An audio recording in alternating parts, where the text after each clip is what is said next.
ओम शांती. आज आपण पाहणार आहोत एक अशा आत्म्याचा सुंदर प्रवास जी आजही आपल्या सोबत आहे, सूक्ष्म स्वरूपामध्ये, दिव्य अनुभूतीत. काही आत्मे फक्त स्वतःसाठी जगतात, पण काही असे असतात जे आपल्या सुगंधाने इतरांच्या जीवनालाही सुवासित करतात. चला तर मग अशाच एक दिव्य आत्म्याचा, राजयोगिनी BK ज्योती दीदींच्या प्रेरणादायी जीवन प्रवासाचा आपण सर्वजण अनुभव घेऊयात, ज्यांनी प्रेम, निष्ठा आणि सेवेच्या माध्यमातून असंख्य हृदयांमध्ये प्रकाश पसरवला.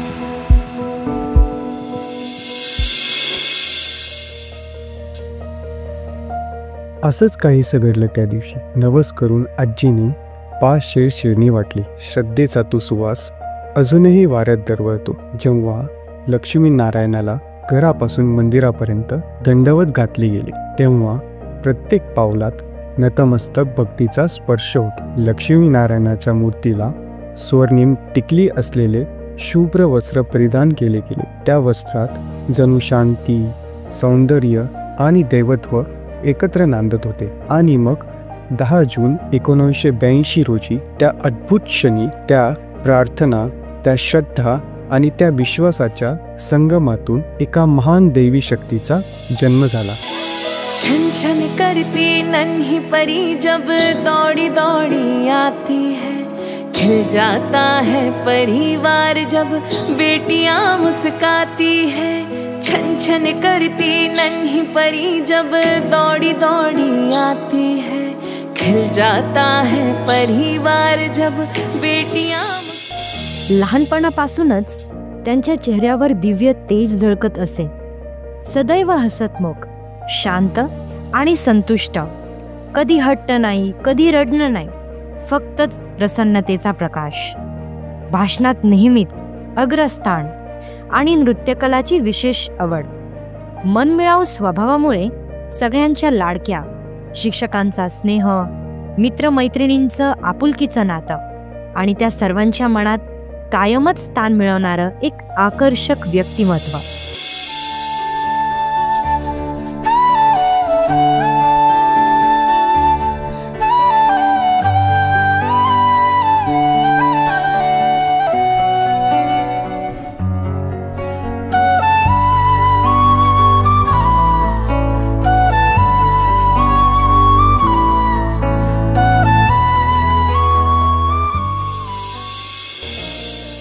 अठरा वर्षांच्या कोवळ्या वयातच परमपिता शिव परमात्म्याच्या महान यज्ञात समर्पित होण्याचा ठाम निर्णय त्यांनी घेतला. लहानपणापासूनच बाबांच्या व बहिणींच्या सानिध्यात राहून ज्ञान, योग आणि धारणायुक्त वातावरणात त्यांचं बालपण फुललं. कुठलाही विचार न करता आपल्या संपूर्ण जीवनाला ईश्वरीय कार्यासाठी अर्पण करण्याचा दृढ संकल्प घेत त्यांनी एका नव्या दिव्य जीवन प्रवासाची सुरुवात केली.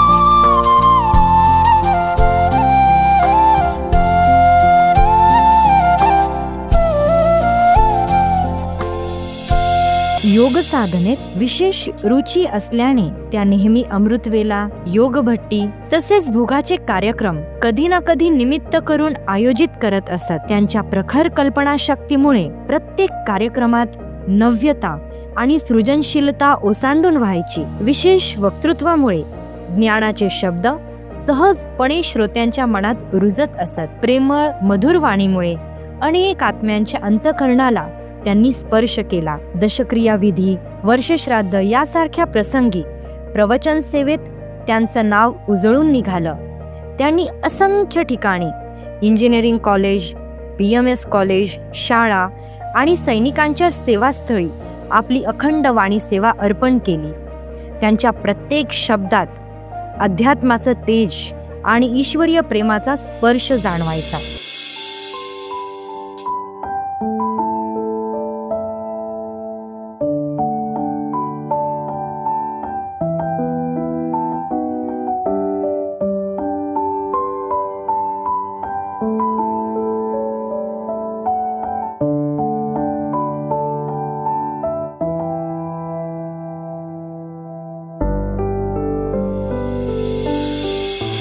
शिवबाबांच्या श्रीमतचे तंतोतंत पालन करत त्यांनी ब्राह्मण परिवाराची आई बनून प्रेमाने पालना दिली.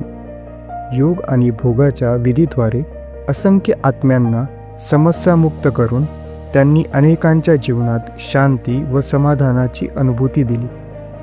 प्रत्येक कार्यात त्यांनी केवळ कल्याणच पाहिले. परमात्म्याला आपले सर्वस्व मानून निर्विघ्न, शांत आणि सुखी जीवन कसे जगावे याचा जिवंत आदर्श त्यांनी आपल्या जीवनातून दाखवला.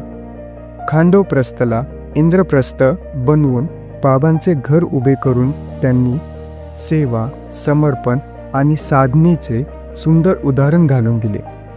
सामाजिक कार्यातही त्यांनी विशेष रुची दाखवली आणि जिथे जिथे गेल्या तिथे तिथे दिव्यतेचा सुगंध पसरवला. शेवटच्या दिवसांमध्ये दिदी शरीराच्या वेदनांशी लढत होत्या, परंतु त्यांच्या मुखावर नेहमीच दिव्य स्मित हास्य झळकत असे. जणू आत्मबल आणि श्रद्धेचं तेज त्या हसण्यातून प्रकट होत होतं. वेदना होत्या, पण त्या कधीच चेहऱ्यावर उमटल्या नाहीत. त्या प्रत्येक क्षणी बाबांच्या शक्तीची अनुभूती घेत शांत, स्थिर आणि संतुष्ट राहिल्या. सर्वांच्या हृदयात त्या आपुलकी, प्रेम आणि प्रेरणेचा प्रकाश पसरवत राहिल्या आणि खऱ्या अर्थाने आपल्या नावाप्रमाणेच ज्योती बनून आजही प्रत्येकाच्या जीवनात परमात्म ज्ञानाचा प्रकाश देत आहेत. आदरणीय दीदी जी का जीवन एक प्रेरक गाथा थी. समर्पण, सेवा और मधुरता की मिसाल.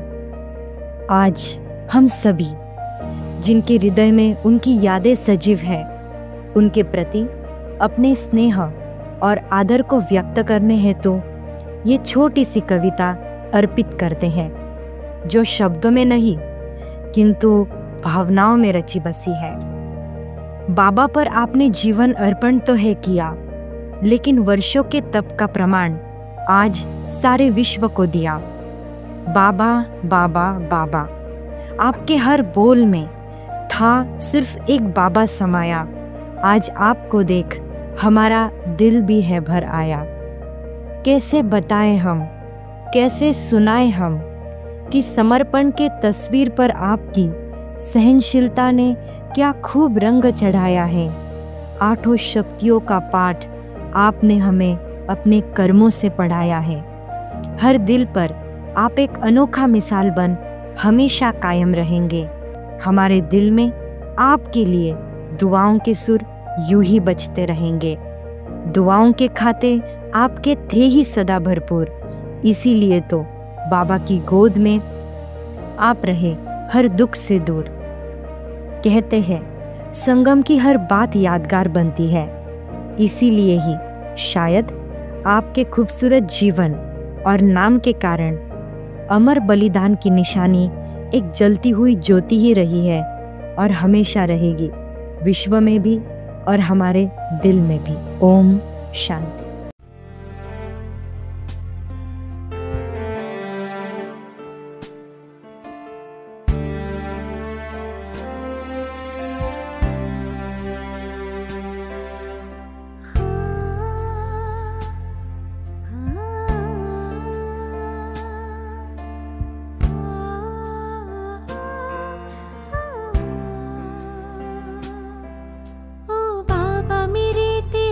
जीना